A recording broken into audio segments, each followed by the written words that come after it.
Let's be honest for a second. Buying an iPad Pro in 2026 feels less like a smart decision and more like a habit, because every year, people spend over $1,000 on it, then add the pencil, add the keyboard, and still end up working around limitations. That's the part no one talks about. Not the performance, not the design, the experience. Because right now, there are Android tablets doing things the iPad still can't or just won't, and some of them aren't even trying to be expensive.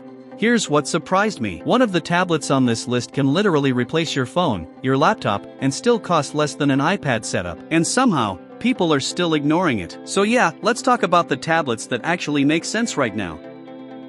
Let's start with the OnePlus Pad 3. Because this one immediately raises questions. You're getting a Snapdragon 8 Elite chip in here. That's flagship level performance, the kind you expect from top-tier phones. But here's the difference. On the iPad Pro, you get insane power, but you don't always feel it. On this, you actually use it. You can run multiple apps side by side, switch between them smoothly, and nothing slows down. And that's where Android is starting to feel more practical. Now let's talk about the display. 13.2 inches, 144Hz refresh rate. That's bigger and smoother than the iPad Pro's 120Hz. Scrolling, animations, even basic navigation, everything just feels faster and more fluid. Battery is another win. Over 12,000 mAh, which means you're not thinking about charging halfway through your day. But when you do need to charge, 80W fast charging. This thing goes from near dead to full in about an hour. Compare that to the iPad, and it's not even close. So you're getting comparable performance, smoother display, faster charging, and better multitasking for less money. That's where it starts to feel like, okay, what am I really paying for with the iPad?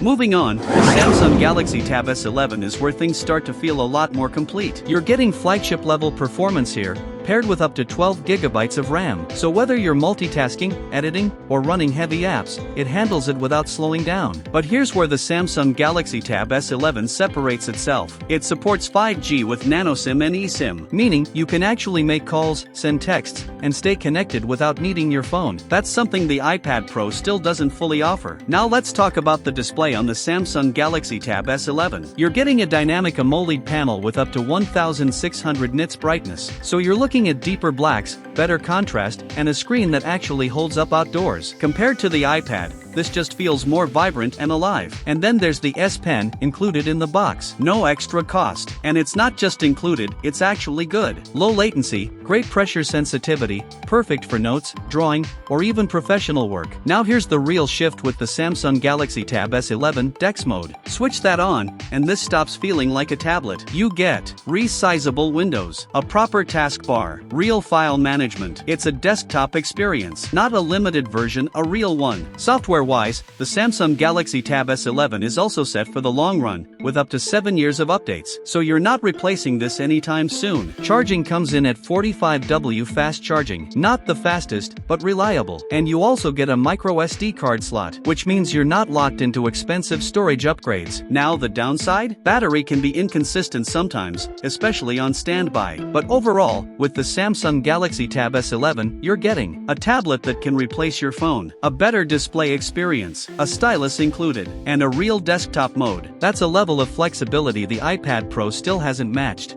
Now if the Samsung Galaxy Tab S11 felt like a productivity machine, the Lenovo Legion Y700 Gen 5 goes in a completely different direction. This one is built for performance, especially gaming. Inside the Lenovo Legion Y700 Gen 5, you're getting a Snapdragon 8 Elite Gen 5 chip, and it's tuned for sustained power. So not just fast, but consistently fast. Now the display on the Lenovo Legion Y700 Gen 5 is where things get interesting. 8.8 inches with a 165Hz refresh rate. Yes, it's smaller, but it's faster. That higher refresh rate means smoother gameplay and quicker response times, something even the iPad Pro's 120Hz can't match. Now here's a feature that really shows how the Lenovo Legion Y700 Gen 5 is designed differently. Bypass charging. When you're plugged in, power goes directly to the system instead of the battery. So, less heat, no battery wear, no performance drops. That's huge if you're gaming for long periods. You also get a dual USB-C port setup on the Lenovo Legion Y700 Gen 5, so you can charge and connect accessories at the same time. That's a small detail, but it makes a big difference. Camera setup is 50MP rear and 8MP front. Overkill for a gaming tablet, but useful if you're streaming or creating content. At around $550, the Lenovo Legion Y700 Y700 Gen 5 gives you performance the iPad Pro doesn't even focus on. The only real downside? It's harder to find globally. But if you get your hands on it, you'll understand exactly why it stands out.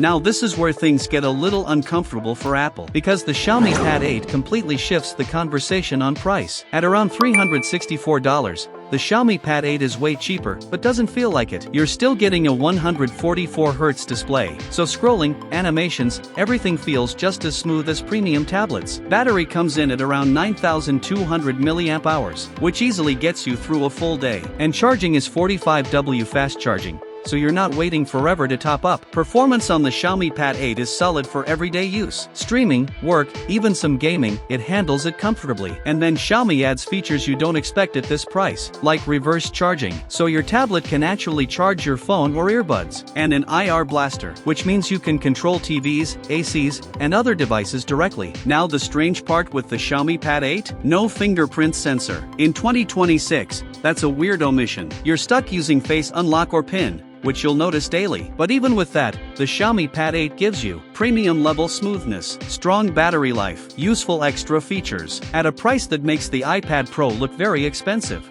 And finally, the HONOR MagicPad 4 takes things back to premium, but in a different way. The first thing you notice about the HONOR MagicPad 4 is the design. At around 4.8mm thin, it's one of the thinnest tablets out there. But despite that, it still packs a 10,100 mAh silicon carbon battery, which is newer battery tech that gives you more capacity and less space. Now the display on the HONOR MagicPad 4 is serious. 12.3-inch OLED with up to 2400 nits brightness. That's extremely bright. Better for outdoor use than most tablets, including the iPad in some cases. And then there's the audio. The HONOR MagicPad 4 comes with an 8-speaker setup, which creates a fuller, more immersive sound compared to typical tablet speakers. Charging is 66W fast charging, so you're getting back to full power quickly. Camera setup is 13MP rear and 9MP front, solid for video calls and general use. Now the downside with the HONOR MagicPad 4? Software consistency. Some apps and features aren't as optimized globally, but overall,